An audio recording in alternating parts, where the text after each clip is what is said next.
Hello everyone, welcome to what I'm sure is going to be another spectacular edition of Books and Banter. I'm your host Eric Lucius, coming to you from the Medina Library. A little bit of everything today. I have some fiction books, I have some new books that are coming out, some non-fiction too, wanting to get you in the mood for the 4th of July. So let's dive right into it.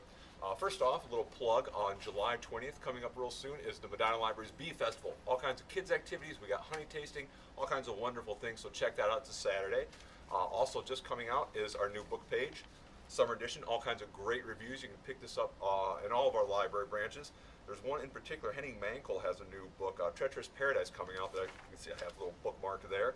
Outside of his usual Kurt Wallander series, a little more psychological type of thriller, not so much of his traditional one, so that looks pretty good. So we got that going on.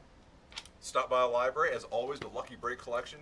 Flying off the shelf, a couple of them of note. Steve Barry, King's Deception, is out there. We have extra copies of this. Had a wonderful program a couple weeks back with him coming to the Medina Library, so he's picking up steam. You're probably going to be hearing more about this book.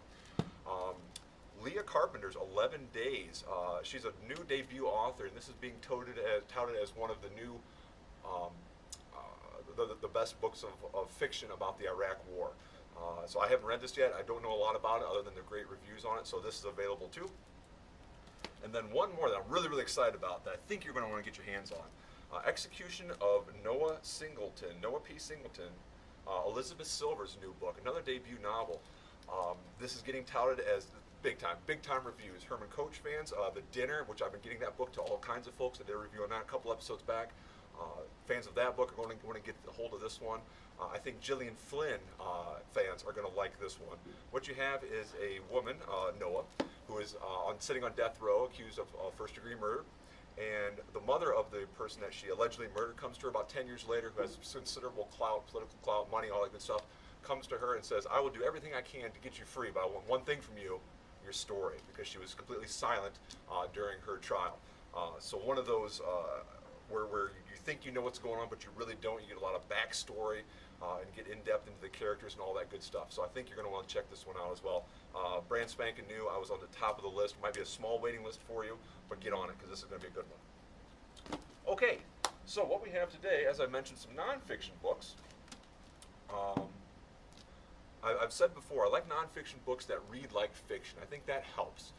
I don't usually read the big 800, 900,000 page tomes on certain individuals and whatnot. I can get a little bit bogged down on those. I like a little bit fun, quicker reads. So that's what I found in some of these nonfiction books.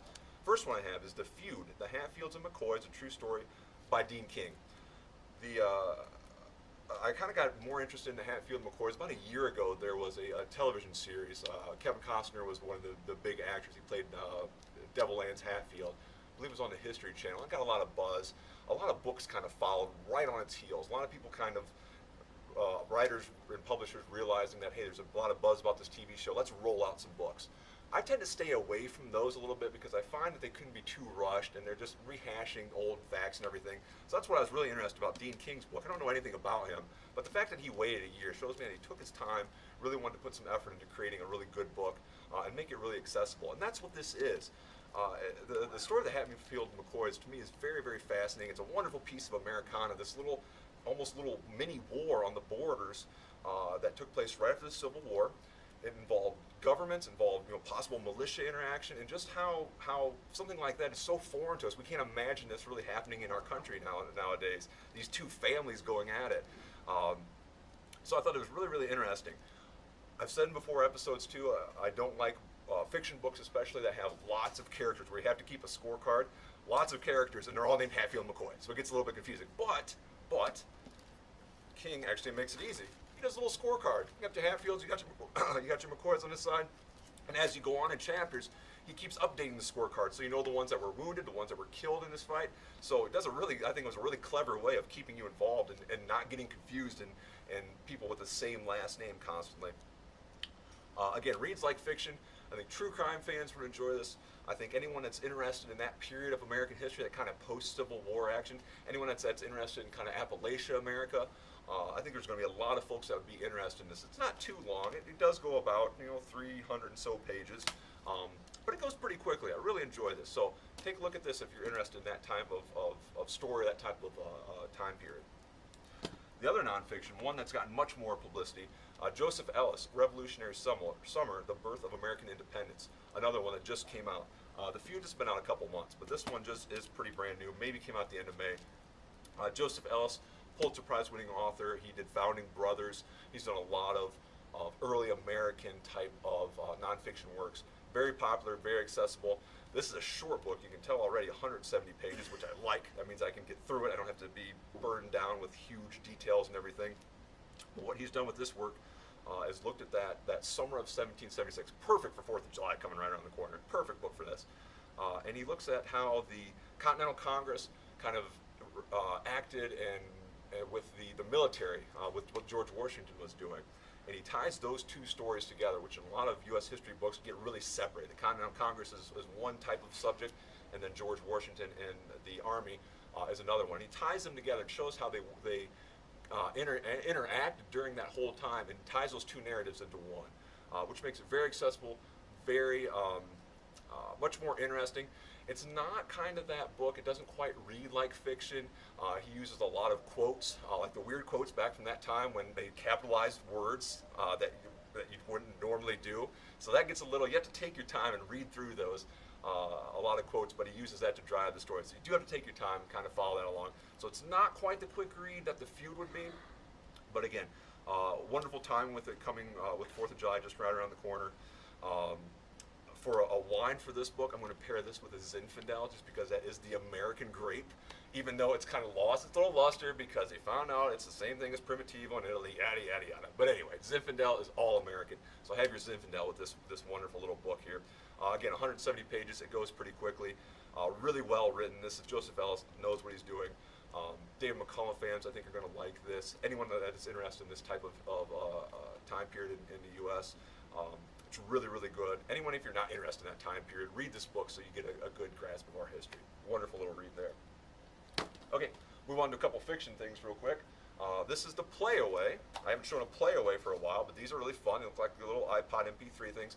Stick your AAA battery in there, headphones, off you go. Wonderful little devices that we have here in all of our libraries. This is Thriller 2. Obviously, there's a Thriller 1. It's I believe it's done by the International, or maybe it's just the U.S. Crime Writers Association. What they do is they come together and they contribute a short story and they put it into one little volume here. Great authors here: Jeffrey Deaver, Blake Crouch. You got Philip Margolin, R.L. Steins. I just read his book. Not his usual creepy stuff, but just a wonderful, funny story. It's got that little gore element to it, so that's cool. What I really like about these collections, though, this is a great way to get introduced to different authors without reading a 300-page book. You get a little snapshot of their style and how they develop characters and their plotting and their speed. All those elements that make a great story. You can get that in about I think each story lasts about a half hour if you're listening to it, maybe that long. So we're talking, maybe 30 pages or so, probably if you're doing the book form of this. But again, great way to get introduced to a lot of different authors. I'm going to pair this with, this is where you get your experimental wine, something you haven't had before. Try a Chenin Blanc. Try your, not really like a Viognier, something like that. Get yourself a nice white wine and just kind of experiment with something, because it's wonderful. Books and wine, the possibilities are endless. You really have to expand your palate, expand your reading palate as well. So pair this with a nice wine that you haven't tried before. Just go to the wine store and say, hey, you got something goofy out there, some kind of a grape I've never heard of, they'll find you something. It's usually pretty affordable too, so that's really cool. Okay, a couple other things just real quickly. Stephen King's new book out, Joyland. I just started reading this with my classic dollar bill bookmark all the way to page 28. Not your classic Stephen King super duper thriller, obviously not a huge 1,000-pager like Under the Dome, which is getting some more publicity with the TV show just released. Watched the first episode, pretty good. Joyland is kind of his hard case crime, kind of a throwback to the pulp crime fiction of maybe the 20s and 30s, and that's the writing style so far of this one. So this is a fun little book, just came out again, so go ahead and get your hands on this one if you can. And last but not least, just a quick mention, I threw this in the last episode, Lottie McGodge. We already had this discussion how you say it. Sorry, Lottie. If you're ever on this show, I will guarantee I figure out how to say your last name. But I don't know that. Kiss Me First. This is just came out, well, it's on sale July of 2013, so I don't know if it's technically out yet, but it will be coming soon. Nice psychological thriller. Chevy Stevens, Lisa Unger fans, take note. It's kind of dark. You have Leela, who gets connected with this group, this heavy-duty philosophical group on a website called Red Pill, and she gets kind of hooked into pretending to be another person, taking over their life because this other person is going to commit suicide. So Leela kind of steps in and takes over her Facebook page, takes over emails, takes over all of her social media, pretends to be here on the phone to her friends and family.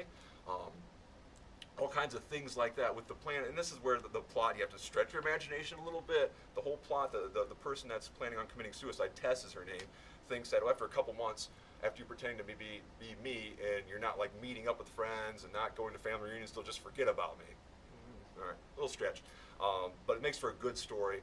And the dark characters, again, going back to the dinner, I think would be, fans of that book would like this. It's just kind of like a psychological suspense. It does have moments where you can tell it's that rookie, that first-time author. Things get a little convoluted, maybe a little bit slow. The writing's not as tight as you'd like it to be. But Random House is really pushing this book. I think it's going to get some good publicity. Some really good reviews have been already made about it. I'm going to pair this guy with a Syrah. And actually, the Syrah here. Coupe 2009 Syrah Central Coast. Great wine, costs about $15, a little bit more pricey than usual.